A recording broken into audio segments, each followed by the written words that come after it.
The fluorescent lights of the school hallway after midnight, lockers humming, buzzed a discordant symphony that usually grated on my nerves. Tonight, though, it was a lullaby. I traced the chipped paint on my locker, the cool metal of familiar comfort against my fingertips. Another late night. Another stack of textbooks staring me down, their pages filled with concepts that felt increasingly alien. Debt was a relentless tide pulling me under, and these late-night study sessions were my desperate, flailing attempts to stay afloat. My meager scholarship was a leaky lifeboat, and the tuition fees, they were the sharks circling. My fingers brushed against a folded piece of paper tucked precariously behind the lock mechanism. It wasn't mine. It was thick, cream-colored, the kind of stationery I saw in old movies. Curiosity, a dangerous indulgence when exhaustion gnawed at my brain, got the better of me. I unfolded it. The script was elegant looping, a stark contrast to the frantic scrawl of my own notes. It wasn't a textbook, it wasn't a bill, it was a letter. To my last living descendant, the words swam for a moment. Descendant. I was an orphan, raised in a series of foster homes, my lineage a blank page. I'd always assumed there was no one. I have watched your struggles, your quiet perseverance. The world, I understand, has not been kind. It is time for that to change. My breath hitched, watched. How? Who was this? You have inherited Blackwood Manor, a property I've held for generations. It stands secluded, a place where the world's clamor fades to a whisper. Within its walls, you will find respite and more. The full extent of my estate, a fortune beyond your current imagining, awaits you there. All you need to do is claim it. Blackwood Manor.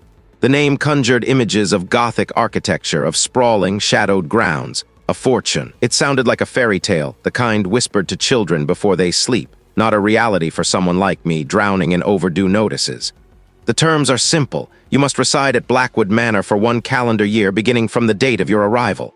During this time, you are to remain within its boundaries. The outside world will hold no claim on you, nor you on it, until the year is complete. Remain within its boundaries, that sounded restrictive, almost like a prison, but a prison with a fortune. The absurdity of it was almost laughable, yet the letter felt heavy, imbued with a strange sincerity. It wasn't a prank. The paper was too fine, the ink too rich. The key to your inheritance and your future lies within the manor's oldest wing. Go there. The house will guide you. The hum of the lockers seemed to deepen, to vibrate with an unseen energy. I reread the letter, my eyes scanning for a signature, a return address, anything to anchor this impossible proposition. Nothing, only the stark, formal pronouncements. A wave of nausea washed over me. This was too much, too sudden, too convenient. My mind, conditioned by years of scarcity, screamed caution. This was the stuff of scams, of elaborate traps. But then the image of my dingy rented room, the perpetually empty fridge, the looming threat of eviction, flashed behind my eyes. The weight of my current reality pressed down, suffocating. The letter offered an escape, a grand, improbable escape. I slipped the letter into my pocket, the strange paper crinkling against my thigh. The lockers continued their low, resonant hum, a sound that now seemed to hold a question, a challenge. The school hallway after midnight, lockers humming, felt like a threshold, a place between my old life and whatever this was. The old wing, the house will guide I. It was maddeningly vague, yet undeniably compelling. A part of me, the part that had always felt adrift, yearned for a place to belong, even if that place was a dilapidated manor with cryptic instructions. The promise of wealth was intoxicating, a potent antidote to years of grinding poverty. But the conditions, staying put for a year, cut off from everything, it felt like a test. A test I wasn't sure I was ready for, but one I felt a desperate, gnawing need to attempt. I looked down at my worn sneakers, the scuffs a testament to countless miles walked in search of. What? Opportunity? Security? This letter, this Blackwood Manor, offered both, wrapped in a shroud of mystery. Was it just the late hour, or was the very atmosphere shifting, responding to the impossible possibility I now held in my hand? The humming of the lockers seemed to coalesce into a single, drawn-out note, a low thrum that resonated deep in my bones. It was the sound of a door creaking open. A door I wasn't sure I wanted to walk through, but one I suspected I couldn't avoid. What secrets lay behind that door? And who was this relative, this unseen benefactor who knew of my struggles? The lockers in the school hallway after midnight, lockers humming, seemed to breathe. A low, resonant frequency that snagged in my teeth. My fingers tightened on the worn paper, the cheap ink smudging slightly under my grip. Immense wealth, a mansion, a relative I'd never met. It was a fairy tale, a cruel joke. The hum grew, a physical pressure against my eardrums. I looked up, my gaze sweeping the empty corridor. Fluorescent lights buzzed overhead, casting a sickly yellow glow on the linoleum floor. Not a soul. Just the lockers, their metallic bodies vibrating with that unsettling song. I tucked the letter into my jacket, the paper crinkling against my ribs, and turned away. This was a delusion, a dream I'd conjured from exhaustion and desperation. The drive to the mansion was long, the GPS stubbornly refusing to acknowledge the winding, unpaved track that eventually led me there. Trees clawed at the sky, their branches skeletal fingers against a bruised twilight. The air grew heavy, damp, carrying the scent of decaying leaves and something else, something acrid and faintly metallic. When the house finally loomed into view, it was less a home and more a monument to neglect. Gaping windows like vacant eyes, peeling paint that resembled leprous skin, and a roofline that sagged like a broken spine. A chill that had nothing to do with the evening air snaked up my arms. The key, a heavy, ornate thing, turned in the lock with a groan that echoed through the cavernous foyer.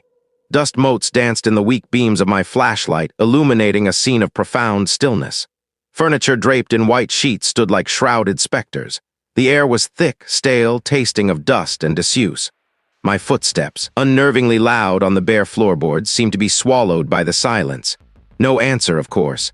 I spent the first night on a cot I'd brought, the thin mattress doing little to soften the hardness of the floor. Sleep was a restless, fractured thing. I woke to a jarring clatter, my heart leaping into my throat. The sound came from the kitchen. The kitchen was vast, a relic from another era. On the floor, a single, tarnished silver spoon lay beside an overturned ceramic bowl. It was empty. Had I knocked it over in my sleep? My memory was a blank. A faint, coppery scent clung to it. I ran my thumb over the surface. Nothing, just an old spoon. I placed it back in the bowl, righted the ceramic, and forced myself to breathe. An old house settling, that was all. The next few days were a blur of exploration and unease. I'd find things out of place. A book on a table that I'd distinctly left on a shelf. A window I'd closed found slightly ajar. I'd hear phantom footsteps above me when I knew I was alone. Each time I'd rationalize, drafts, my own forgetfulness. The sheer age of the place playing tricks on my senses. Yet a persistent feeling of being watched began to take root, a prickling sensation on the back of my neck. One afternoon I was in the library, a room lined with floor-to-ceiling bookshelves. The air here was heavy with the scent of old paper and something floral, almost cloying. As I ran my hand along the spines of leather-bound volumes, I noticed one that seemed out of place. There was no title on the spine. Curiosity piqued, I pulled it out. It was heavier than it looked. As I opened it, a faint sigh seemed to emanate from the pages, a sound so soft I almost dismissed it as the wind. The pages were blank, every single one. I flipped through them, my brow furrowed. Then, as my fingers brushed the last page, a single word, stark and black, appeared as if written in fresh ink. Mine. My breath hitched. My hands trembled as I placed it back on the shelf, trying to push it as far back as I could. But the word, it felt branded onto my mind. Mine, who had written it, and what was theirs. The house felt different after that. I started leaving lights on, even during the day, a futile attempt to push back the encroaching gloom. Was I losing my mind, or was this house truly alive? The air in the school hallway after midnight, lockers humming, tasted like old metal and something else. Something damp like earth after a forgotten rain. The hum vibrated not just in my ears, but in my bones, a low thrum that made the fine hairs on my arms prickle. I traced the smudged ink on the will again, the promise of wealth a flimsy shield against the growing unease. My uncle, a man I'd never known, leaving me this place, this house that felt less like an inheritance and more like a trap. I'd come back to the school, a foolish pilgrimage, hoping the familiar scent of floor wax and stale gymnasium air would anchor me. But the familiar was twisted. The lockers, usually a dull gray, seemed to absorb the scant moonlight that bled through the grimy windows, their surfaces slick and dark like the backs of slugs. Each metallic groan, each faint click from within their depths, sounded like a whispered threat. They weren't just humming anymore, they were breathing. A slow, rhythmic inhale and exhale that mirrored my own ragged breaths. My phone, a lifeline to the outside, lay dead in my pocket. No signal, no charge. I'd tried the charger, the wall socket in the empty classroom, even the ancient payphone by the abandoned vending machines. Nothing. It was as if the very air here leached energy, a silent, invisible parasite. The will spoke of a legacy, of a life I was meant to claim. But what kind of legacy required this absolute severance? A sharp, metallic clang echoed from the far end of the hallway. My head snapped up. My heart, which had been beating a frantic rhythm against my ribs, seemed to stutter. I told myself it was the old building settling, the wind rattling loose panels. But the sound hadn't been the groan of wood or the sigh of wind. It had been the violent slam of metal on metal, like a fist hitting steel. I took a step forward, my worn sneakers squeaking on the linoleum. The sound was too loud, an accusation in the stillness. The Raj from yesterday, the one who'd scoffed at the cryptic clauses and the unsettling aura of the mansion, was a stranger. This Raj was a rabbit caught in the glare of headlights, paralyzed by a primal fear he couldn't articulate. Another sound, a scrape, slow, deliberate, like something being dragged across concrete. It came from the direction of the gymnasium. My mind, already a frayed wire, conjured images I didn't want to see. Not of the house, but of here, of this place that was supposed to be a sanctuary of sorts, a brief return to normalcy. I remembered the bullying. The way the older boys used to corner me, their laughter echoing in these same hallways, their hands shoving me against these very lockers. The humiliation, the utter helplessness, the scraping stopped. The hum of the lockers seemed to deepen, a guttural rumble that resonated in my chest. I hadn't thought about that for years, not consciously. But it was there buried deep, and now it was clawing its way out. The will promised wealth, but what was wealth without safety? What was a grand house if it was filled with the echoes of my own insecurities? My breath hitched. A shape detaching itself from the gloom, I squeezed my eyes shut, counting to 10, then 20. When I opened them, the hallway was empty. Just the lockers, their metallic hum a constant, unnerving throb, but the air had changed. It carried a faint, cloying scent, like decaying flowers. I remembered the flowers in the vase in the drawing room of the mansion, wilting, drooping, their petals the color of old bruises. They'd been there when I arrived, a morbid welcome. Now the scent seemed to seep from the lockers, from the very walls of this hallway. It was the smell of neglect, of something beautiful left to rot, and it was getting stronger. My hands were shaking, a useless brick. The silence stretched taut and brittle like a spider's web ready to snap. The hum of the lockers pulsed, a monstrous heartbeat in the empty school. Was I truly alone in this hallway, or was something else breathing along with me, feeding on the fear that was beginning to bloom in my gut like a poisonous flower? I traced the smudged ink on the crumpled paper, a sketch of the mansion's west wing. It was a detail I'd overlooked before, a small, almost imperceptible alcove tucked behind what I'd assumed was a solid wall. The ink bled slightly where my thumb had brushed it, mirroring the way my own thoughts were starting to blur. My obsession had begun subtly, a whisper in the quiet hours after the mansion had finally settled into its nightly symphony of groans and sighs. It started with the library, a room I'd initially avoided, its oppressive scent of decaying paper and something acrid like burnt sugar. But the will, the cryptic clauses about hidden legacies, had gnawed at me. Raj, it said, I will find what I seek if I look where others do not, where others do not. The phrase echoed in the hollow chambers of the house, a constant, maddening refrain. I'd spent days poring over the mansion's blueprints, brittle documents I'd discovered in a locked desk drawer in the study. They were incomplete, riddled with annotations in a spidery hand that I couldn't quite decipher. But the West Wing, that alcove, it wasn't on any of the official plans. I'd spent hours in the actual West Wing, running my hands over the cool, damp plaster, tapping, listening. Nothing. Now, standing here in this echoing school hallway, the paper felt impossibly real. The smell of stale sweat and floor wax was a jarring contrast to the mansion's musty embrace, yet the hum of the lockers felt eerily familiar, a deeper, more resonant version of the house's own subterranean murmur. I'd come back to the old school, my old school, on a whim. A desperate need for a different kind of quiet, a familiar quiet, but it offered no respite. My mind, it seemed, had become a permanent resident of that sprawling, decaying edifice. I unfolded the paper further. A tiny symbol almost lost in the smudged lines caught my eye.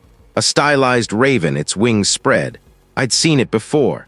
The journal entries were unsigned, but the raven symbol was consistent. My fingers trembled as I smoothed the blueprint. This alcove, this hidden space, what could be in it? The will promised wealth, but not in the way I'd imagined. No bank accounts, no bearer bonds. It spoke of unearthing the true inheritance, of discovering the forgotten. The house itself, I was beginning to suspect, was the inheritance, and it was guarding its secrets jealously. A sudden clang from down the hall made me jump. My breath hitched. It was just the building settling. I told myself, just the wind rattling a loose window pane. But the sound, sharp and sudden, amplified the stillness that followed. It felt deliberate, like a warning. I clutched the paper tighter. The alcove, I had to find it. I'd noticed it on my first few days, dismissing it as poor insulation. But now it felt like a deliberate subtraction of warmth, a deliberate sharpening of the air. They'd known nothing about him, only that he'd left me everything. Why me? What had he known? What had he done in this house? The hum of the lockers seemed to intensify, a low, guttural vibration that resonated with the thrumming in my own chest. My palms were slick with sweat. This wasn't just about the money anymore. It was about understanding. I needed to know what was hidden. I needed to see what the house didn't want me to see. I looked down at the sketch again. It was small, almost insignificant on the blueprint, but it felt like the key. Missing piece. The house was a puzzle, and I was determined to solve it, no matter the cost. What if the house didn't want me to find its secrets? What if it wanted me to become one of them? The school hallway after midnight, lockers humming, was a cage. Each metallic drone was a bar vibrating against my skull, a constant reminder of my confinement. The air, thick with the phantom scent of chalk dust and stale gymnasium sweat, pressed in. My own breathing sounded too loud, ragged and foreign in the oppressive quiet. I'd been so certain Raj was a phantom, a trick of the light, a desperate projection of my own isolation. But the cold, the undeniable chill that seeped into my marrow told me otherwise. It wasn't just the house. It was here too. My fingers, stiff and clumsy, traced the smudged ink on the crumpled note. They watch, they listen. The walls have eyes and the floors have ears. The paper felt brittle, ancient, like a dried leaf on the verge of crumbling to dust. I'd found it tucked into the spine of a forgotten textbook, a textbook I'd never owned, a textbook that smelled faintly of ozone and something acrid like burnt sugar. Who were they? A sudden clatter from down the hall made me jump. My heart hammered against my ribs, a frantic bird trapped in a cage of bone. I strained my ears, listening. Just the relentless hum of the lockers, a discordant lullaby. I wiped them on my jeans, the rough denim offering little comfort. I had to get back to the mansion. This place, this echo of a life I barely remembered, was a distraction. A dangerous one, the will, the wealth. It was all a lure, a gilded cage. The mansion was the true prison, and I was its sole occupant. The thought sent a fresh wave of ice through my veins. I turned, intending to retrace my steps to flee this echoing purgatory. But the hallway stretched before me, impossibly long, the lockers receding into a hazy, indistinct blur. The humming intensified, a dissonant chorus now, as if the metal itself was groaning under some unseen strain. My breath plumed white, a ghostly exhalation in the dim, flickering light. My gaze fell upon a row of lockers directly in front of me. They were different, older somehow. Their metal was scarred, dented, as if they'd endured some terrible impact. And on one of them, scrawled in what looked like dried blood, was a single word, my name, Raj. My legs felt like lead, but I couldn't move. The word pulsed not on the metal, but in my mind, a burning brand. It was a recognition, a claim. Then a sound, a soft, wet scraping coming from behind the locker. It was slow, deliberate, like something dragging itself across the floor. My breath hitched. I pressed myself against the opposite wall, my shoulder blades scraping against the rough, painted cinder blocks. The temperature dropped another degree. The metallic tang in the air sharpened, laced now with something else, something fetid like decaying meat. It wasn't a voice I recognized. It was ancient, raspy, like dry leaves skittering across a tombstone. I belong to us now, Raj. My eyes darted to the locker. A faint, pulsing luminescence emanated from it, a sickly internal glow. The air around it shimmered, distorting the linoleum floor. Panic, sharp and visceral, finally broke through my paralysis. I stumbled backward, my heel catching on something unseen. I fell, hitting the floor with a jarring thud. For a moment, stars exploded behind my eyes. When my vision cleared, the locker was just a locker again. The word Raj was still there, but the luminescence was gone. The scraping sound had ceased. The humming of the lockers, however, remained, a relentless, maddening drone. I could still feel its phantom breath on my neck. It wasn't a hallucination. It wasn't a trick of the light. The mansion wasn't just haunted. It was alive, and it knew me. It wanted me. I scrambled to my feet, my body screaming with protest. My hand, trembling, reached for the locker. I pulled. It didn't budge. It was locked, just like all the others. But as my fingers brushed against the cold metal, I felt it. A faint, almost imperceptible vibration. Not the hum of electricity, something else. Something rhythmic. Like a slow, steady heartbeat. There was the mansion breathing. There was it waiting for me. The hallway seemed to stretch even further now, the exit a distant, unattainable beacon. Not ever. What was inside that locker, and why did it call my name? My feet slapped against the linoleum, a desperate rhythm against the silence. The locker. It pulsed, a vile, wet heart beating in the otherwise dead air of the school hallway after midnight, lockers humming. Each pulse sent a tremor through my bones, a deep, resonant thrum that felt less like sound and more like a physical intrusion. I didn't look back. I couldn't. The image of my name, etched in that impossible, bleeding crimson, was seared behind my eyelids. I burst through the heavy fire exit door, the screech of its hinges a welcome, familiar noise. Cold night air hit my face, sharp and clean, a stark contrast to the suffocating stillness of the hallway. The gravel crunched under my worn boots as I scrambled away from the building, my lungs burning. My car. I needed my car. Escape. I fumbled with the keys, my fingers slick with sweat. The engine sputtered, coughed, and then blessedly roared to life. I slammed it into reverse, tires spitting gravel as I spun around. And there, on the second-floor window, the one that looked out onto the very hallway I just fled, I saw it. A flicker. My foot pressed down on the accelerator. Car lurched forward. I didn't know where I was going, only that it had to be away from the house, away from the lockers. It was the house. It was reaching. But the road, so familiar just hours ago, seemed to twist and contort. My headlights seemed to penetrate less and less, the beams swallowed by an encroaching blackness that felt solid, tangible. I checked the GPS on my phone. The signal was gone. Dead, of course. I tried to turn back to retrace my steps, but the road kept leading me further into the black. The trees on either side grew thicker, their branches like skeletal fingers reaching out to snag the car. A low mist began to curl across the asphalt, thick and cloying, smelling faintly of damp earth and something else. Something metallic and old, like rust and dried blood. I slowed, peering through the windshield. The mist swirled, coalescing into vague, shifting shapes. Were they branches or something else? My knuckles were white on the steering wheel. It was a vast, hungry thing, and it didn't like me trying to leave. Then a sound, a faint, scratching noise coming from the passenger side. I froze, straining to hear over the hum of the engine. Scratch, scrape, scratch. It was slow, deliberate, like fingernails on metal. My breath hitched. I didn't dare look. The sound moved, traveling along the side of the car, a phantom caress that sent shivers down my spine. My mind raced, desperately trying to rationalize. A branch, just a branch, but the rhythm was too steady, too intentional, and the mist. It was thicker now, obscuring everything beyond a few feet. I could barely see the road ahead. The scratching stopped. Then a soft thud against the window right beside my head. My head snapped to the side. Nothing, just the swirling mist, but I felt it. A warmth on the glass. A breath. My heart hammered against my ribs, a frantic bird trapped in a cage. I slammed on the brakes, the car skidding slightly. I had to get out. I had to see, but the fear. The paralyzing fear of what I might find, or worse, what might find me. I gripped the gearshift, my hand trembling, the car. It was my only sanctuary, but it felt fragile, vulnerable. The mist seemed to press in, the very air growing heavy and charged. I could feel eyes on me, unseen, unblinking. I had to know, was it real, or was the house playing with me, weaving illusions from my deepest anxieties? The bloody name on the locker. It had felt so real, the scratching, the breath. I forced myself to breathe, a shallow, ragged intake of air. The metallic scent was stronger now, almost overpowering. It was feeding on my fear, growing stronger with every tremor of my resolve.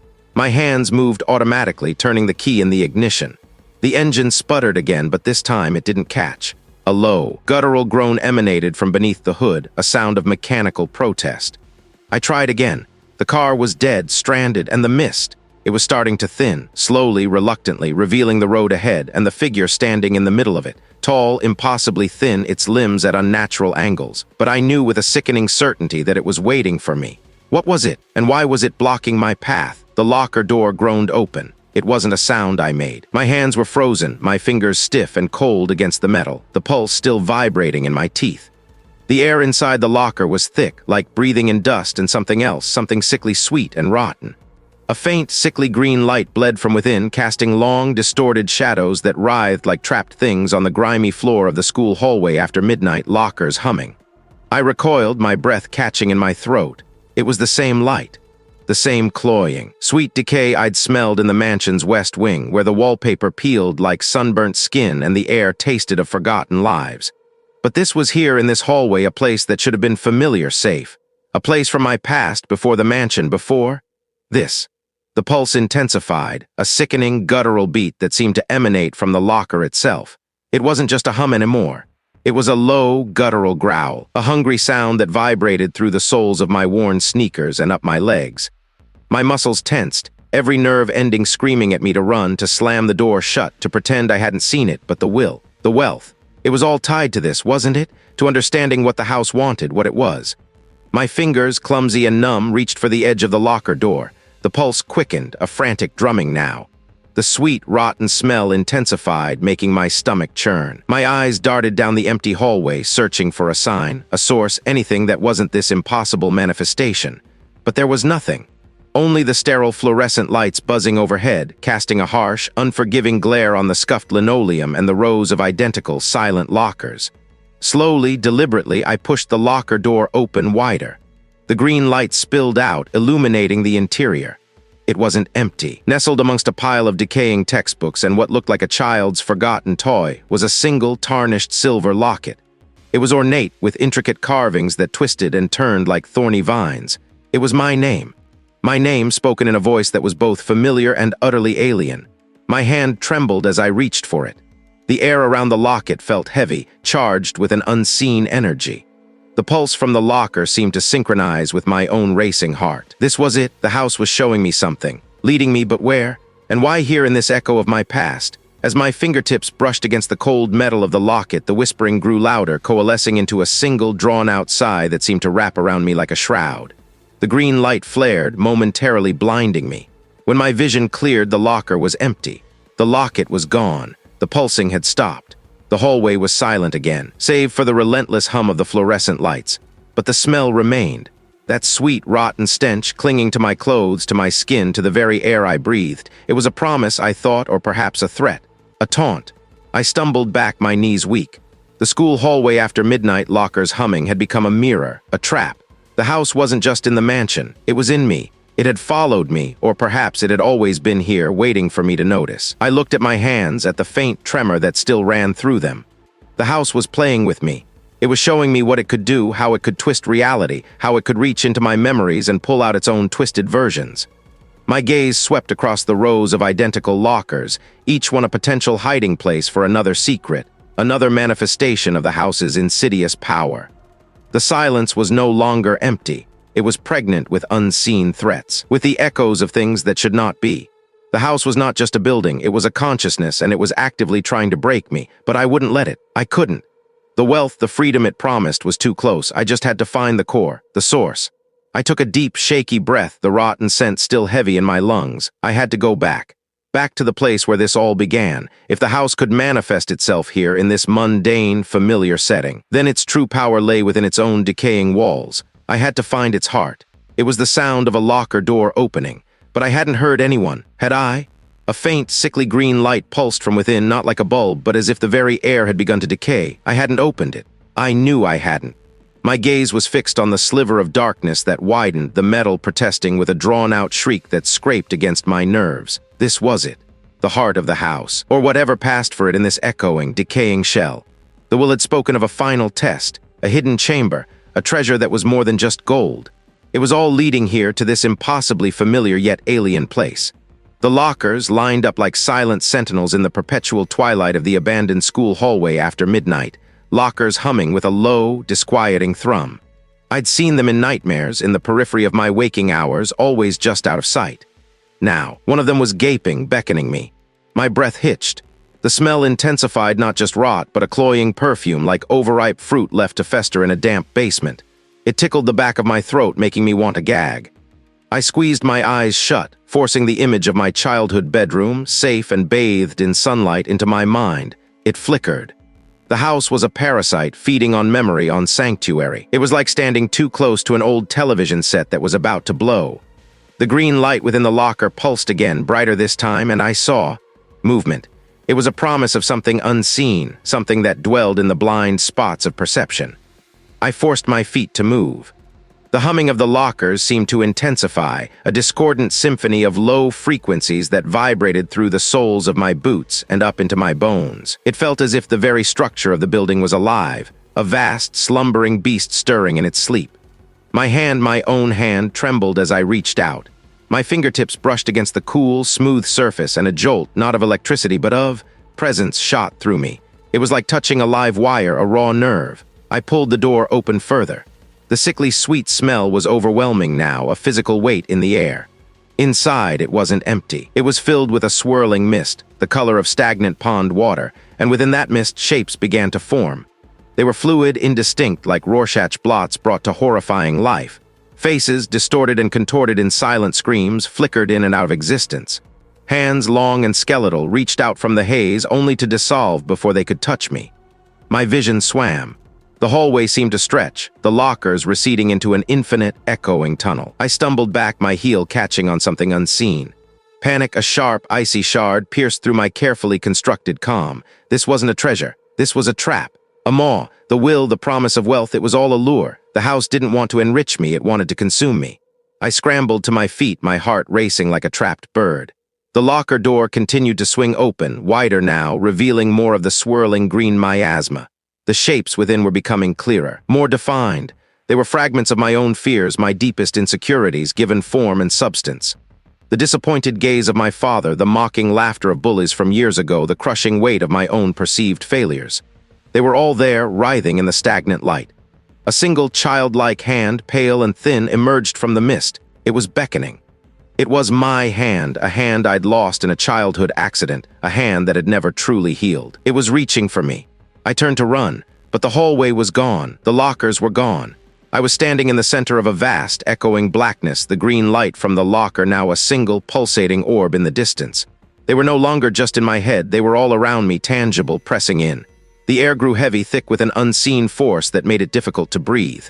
My lungs burned, my chest ached. It was everywhere. I had to fight. I had to find the key. Secret the will alluded to. But where was it? And what was this thing I was facing? Was it the house itself, or something older, something that had taken root within its decaying timbers?